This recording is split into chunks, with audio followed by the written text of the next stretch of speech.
Hola, soy Merari Jafet, pastor de la Iglesia del Pacto en El Dorado, y me encantaría que el día de hoy estuvieses teniendo un excelente día. Sin embargo, también es real y es parte de la vida cotidiana, en que muchas veces las situaciones, las pruebas, las circunstancias pueden llegar a ser tan complejas, tan difíciles, que aunque queramos tener un buen día, parece que algo nos gana, parece que algo puede llegar a ser más fuerte que nosotros y nos deja a veces con tristeza, a veces con frustración, a veces con nostalgia, a veces con enojo, sí, es cierto, y quizá es válido. Y hoy vengo a decirte esto porque en primer lugar, yo no quiero que te sientas mal, ni quiero que te sientas culpable por haber tenido alguno de estos sentimientos, porque es de lo más normal de la vida tenerlos. Si alguien te dijo que el cristiano nunca se enoja, nunca se pone triste, nunca se frustra, nunca se estresa, te han mentido. Todos vamos a pasar por esas situaciones sencillamente porque son emociones que son parte de la humanidad y hay que aprender a vivir con ellas. No hay que eliminarlas porque son parte de nuestra humanidad. Hay que aprender de ellas, hay que aprender a surfear esos problemas, hay que aprender a ver las áreas de oportunidad y encontrar algún aprendizaje a nuestra vida cuando tenemos alguna situación parecida. Hoy vamos a reflexionar en un tema que le he puesto exhortación a la cordura. Exhortación a la cordura. Pero antes de poder reflexionar sobre este tema, quiero invitarte a hacer una oración ahí donde estás. Te pido que tengas un momento para reflexionar, que estés tranquilo y que puedas escuchar esta reflexión con el fin de hacer una introspección en tu vida y de poder aprender algo que sea de beneficio para ti, para tu corazón, para tu familia quizá, para las personas que te rodean en este momento. Oramos. Padre, muchas gracias por este momento.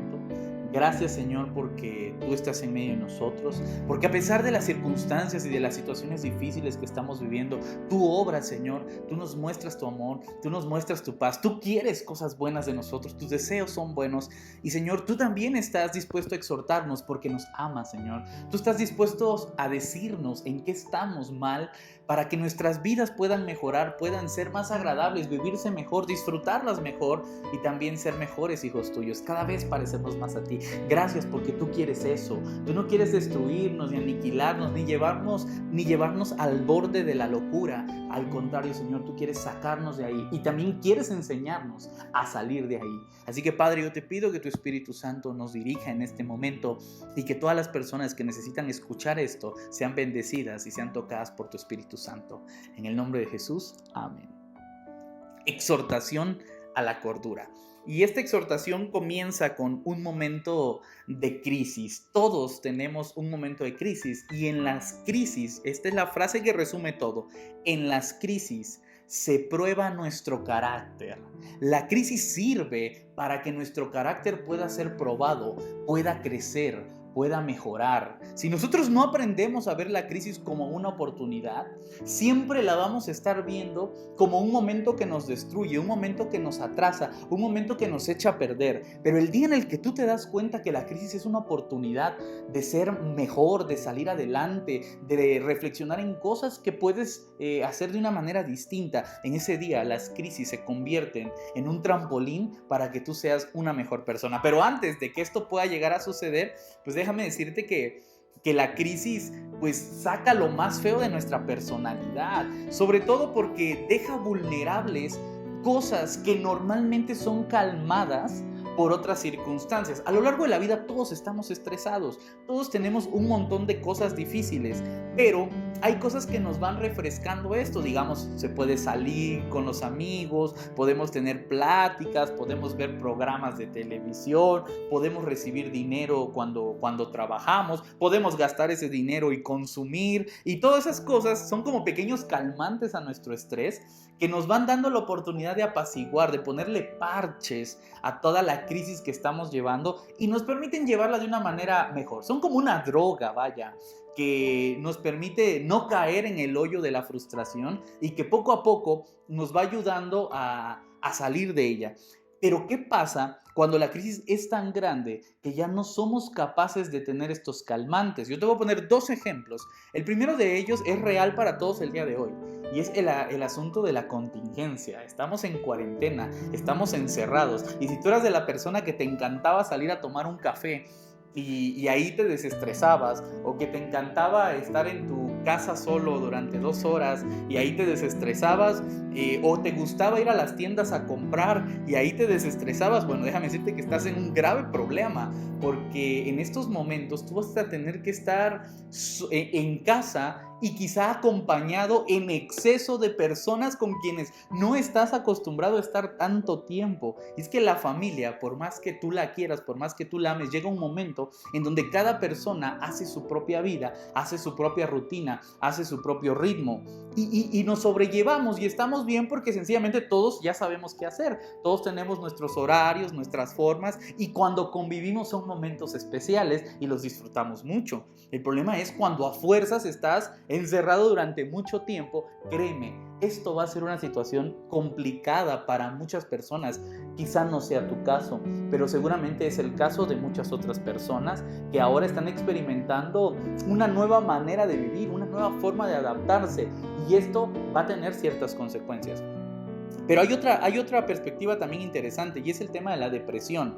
Llega un momento en donde estas pláticas, este consumo, estas salidas, este dinero, estas cosas que aplacan nuestro estrés ya no tienen sentido cuando la gente entra en depresión. Y eso también es muy fuerte, porque eso va haciendo que la crisis, en lugar de menguar, empiece a crecer, a crecer, a crecer, y se va haciendo una bola de nieve enorme, que llega un momento en donde la persona llega a pensar que es imparable, que no se puede detener. Entonces, esto sucede cuando estamos al borde de la crisis. Básicamente, quiero decirte que cuando estamos al borde de la crisis, salimos de nosotros mismos, dejamos de ser nosotros, pues en palabras coloquiales, nos enloquecemos, nos volvemos locos, porque ya no somos capaces de administrar esa frustración. Y cuando tú ya no eres capaz de administrar la frustración, el enojo, la crisis, la ansiedad, hay una palabra que todos utilizamos: explotamos.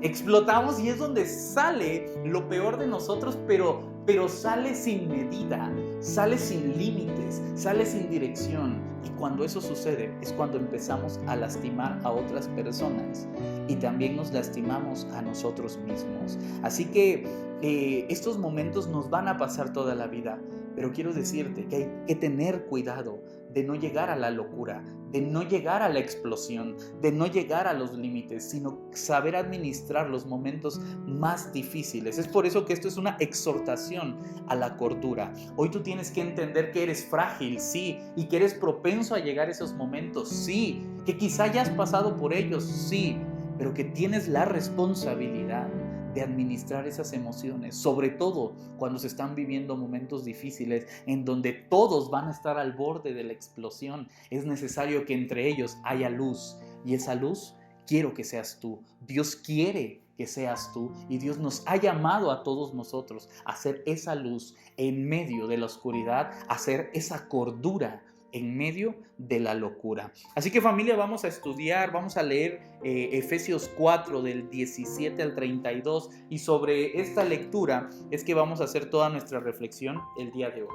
Dice así: en nombre del Señor les digo y les recomiendo que no procedan como los paganos, con sus inútiles pensamientos, con la razón oscurecida, alejados de la vida de Dios por su ignorancia y dureza de corazón, porque endurecidos se han entregado al desenfreno y practican sin medida toda clase de indecencias. Primer argumento, vamos a estructurar la primera idea: no sean como los paganos. Los paganos son, por supuesto, en este discurso, los que están alejados de Dios. Bueno, se supone que todos nosotros que creemos en Dios estamos cerca de Dios, pero ahorita vamos a probar si realmente estamos cerca de Dios con todo el discurso que se nos viene dando, y si no, esta es una exhortación para que lo estemos. Pero los paganos funcionan de una manera, dice esta carta a los Efesios. Primero, tienen pensamientos inútiles. Y esto de inútiles para nosotros es como un insulto, porque así es como lo usamos en la vida cotidiana, ¿no? Cuando decimos inútil a alguien, pero ya como que haciendo un análisis de la palabra, sin que estuviese dirigido a nadie, sin ser un insulto, tener un pensamiento inútil es que no tiene provecho, O sea, la idea es que los pensamientos de las personas no tienen provecho, y cuando no tienen provecho es porque están alejados de Dios. Y eso la Biblia le está llamando un pensamiento inútil. Dice, y los paganos están llenos de pensamientos inútiles porque no tienen provecho. Pero aquí yo quiero hacer un paréntesis. ¿Qué pasa si yo, que me creo cristiano, tengo pensamientos inútiles? O sea, que mis pensamientos no tienen ningún provecho. Eso quiere decir que yo estoy tendiendo a parecerme más a los paganos. Ahora, aquí vienen otros argumentos también de cómo funcionan los paganos y por qué se generan los pensamientos inútiles. Ahí va. Los pensamientos inútiles se generan en primer lugar por estar alejados de Dios. Y estar alejados de Dios se causa por dos argumentos. El primero es por ignorancia. Y el segundo es por dureza de corazón. Así que, haciendo la línea de pensamiento completa, la ignorancia y la dureza de corazón nos alejan de Dios. Y cuando estamos alejados de Dios, tenemos pensamientos inútiles. Por lo tanto, somos paganos. Esa es la línea de pensamiento que está teniendo todo este círculo de interpretación. La ignorancia nos aleja de Dios. Hay personas que, por no conocer bien, por no saber bien, llegan a conclusiones acerca de Dios tan terribles que las terminan alejando de Dios. Pero hay personas que saben muy bien, que conocen muy bien, que tienen un conocimiento impresionante y que a pesar de eso se alejan de Dios. ¿Por qué? Por la dureza de su corazón, porque su corazón está tan lastimado que no quiere comprender, que no está dispuesto a aprender, a escuchar, a ver más allá. Está tan ensimismado en su dolor, en sus experiencias, en sí mismo, que no va a ver hacia Dios prácticamente en ningún momento. Entonces, estos dos argumentos son terribles: la ignorancia y la dureza del corazón. La ignorancia se combate sencillo, estudiando, aprendiendo, conociendo. Se requiere un esfuerzo para hacerlo. La dureza de corazón es, sin embargo, mucho más difícil de combatir, porque requiere un proceso de sanidad del corazón.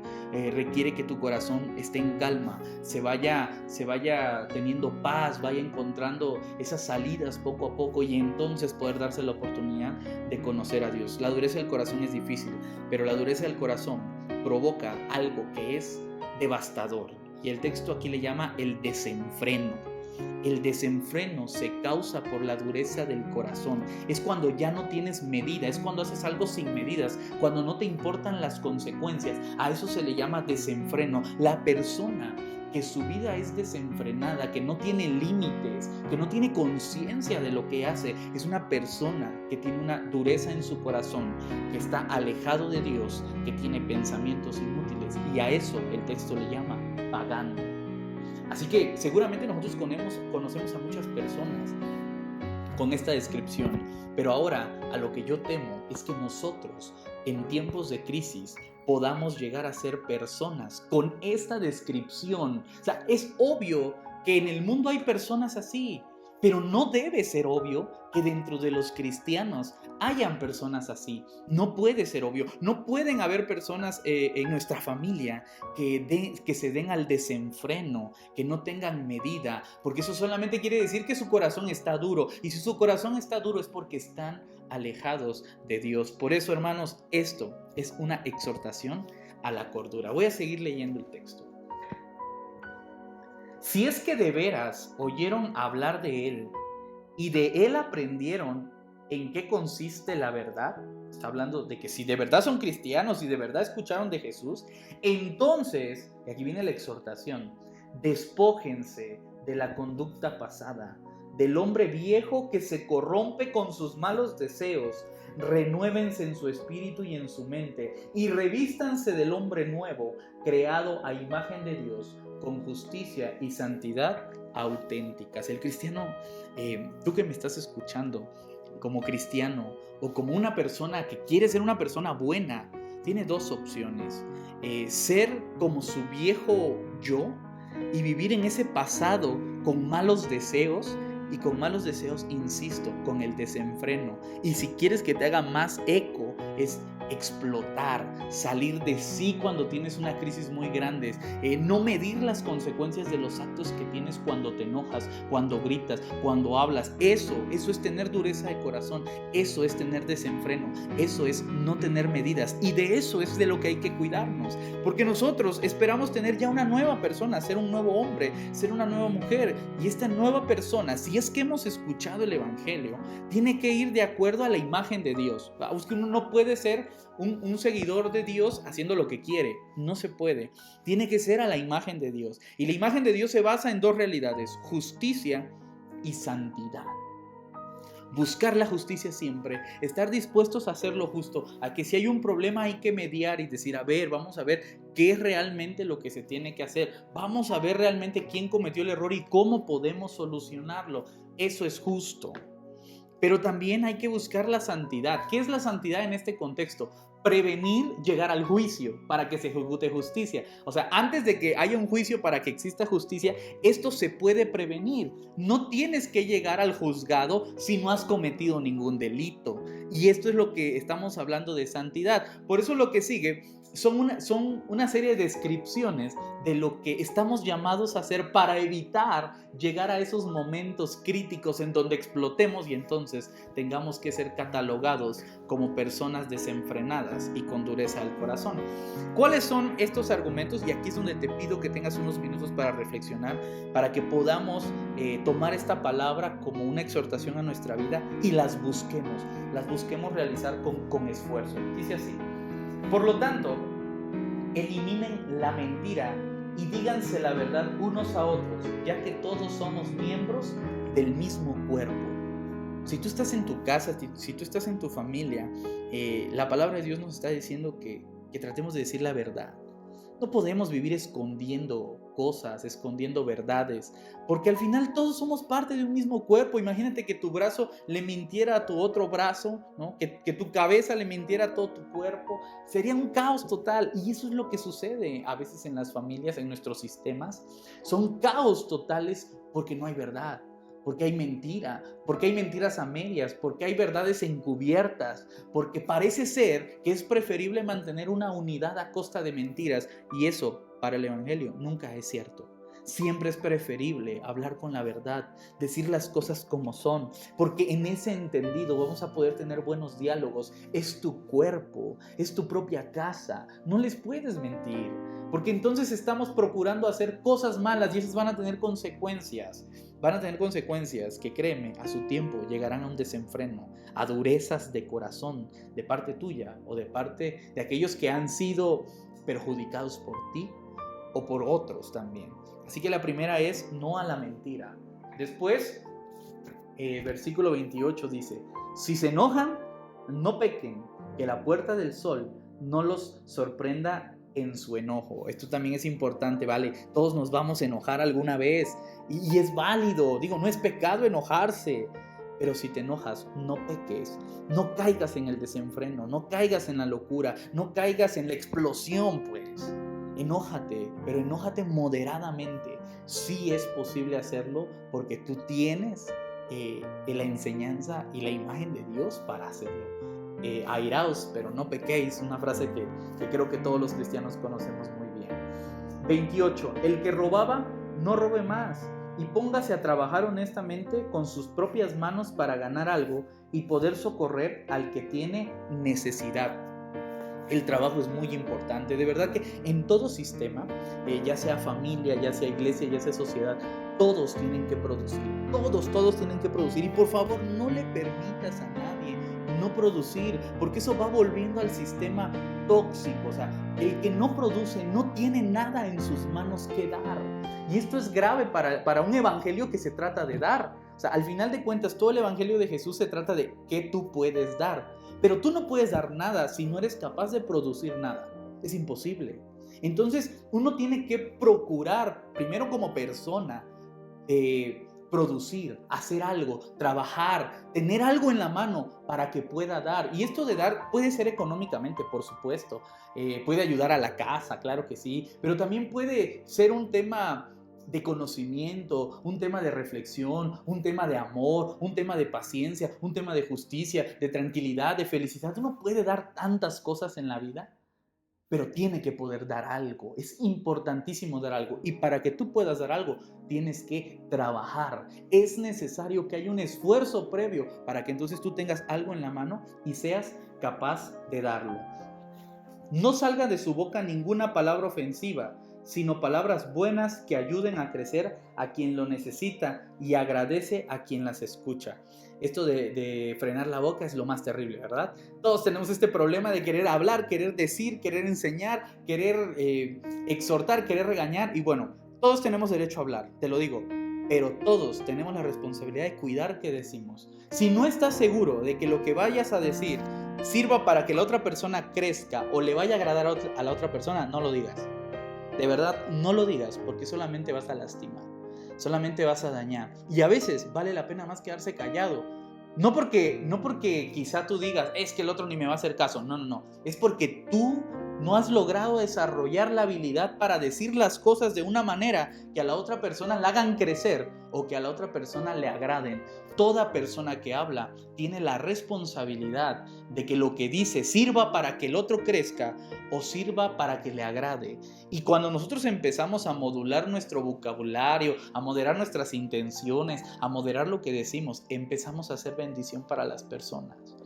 Pero cuando hablamos porque estamos hartos, cuando hablamos porque explotamos, cuando hablamos porque no nos medimos, no estamos en la cordura, estamos en la locura y estamos teniendo dureza de corazón y por lo tanto estamos alejados de Dios. Y acuérdate que a esto es lo que el texto le llama paganos y no queremos parecernos a los paganos. No entristezcan al Espíritu de Dios que los ha marcado con un sello para el día del rescate.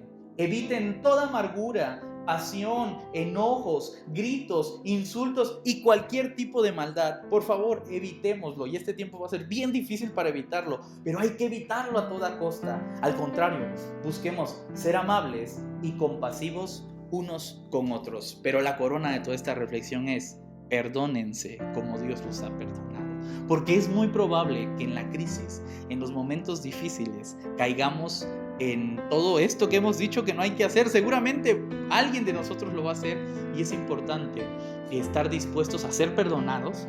Y para ser perdonados hay que saber perdonar también a los demás. Así que si alguien en tu familia, si alguna persona cercana a ti ha caído, ha sido víctima del estrés, ha estado al borde de la locura o ha explotado, como lo hemos venido diciendo, o esa persona ha sido tú, primero, perdónate. Perdónate a ti mismo, pídele perdón a Dios porque no estás siendo una imagen de Dios cuando haces eso. Pero también pídele perdón a aquellas personas a quienes has violentado. No basta con que no lo vuelvas a hacer. No, ve y trata de reparar el daño que has hecho, porque eso es muy importante para la persona que ha sido lastimada por ti. Y si alguien te ha lastimado, también estate dispuesto a perdonarlo, a perdonarla, porque es así como el reino de Dios crece. Es así como los hijos de Dios sorfeamos los malos momentos. Es así como nosotros, cuando somos llamados a la cordura, cuando se nos exhorta a ser mejores personas, logramos dar la cara y hacemos que las crisis sean un momento de crecimiento para nosotros y no que sean un momento de destrucción. Así que amigos, tú que nos estás escuchando, si esta reflexión ha sido para ti, yo te pido que tú reflexiones en lo que a ti te beneficia y que tú hagas lo que has aprendido. No que te lo quedes como una bonita reflexión, que vayas y lo pongas en práctica. Y así, poco a poco, nosotros vamos a construir el reino de Dios con la ayuda, por supuesto, del Espíritu Santo. En el nombre de Jesús, amén.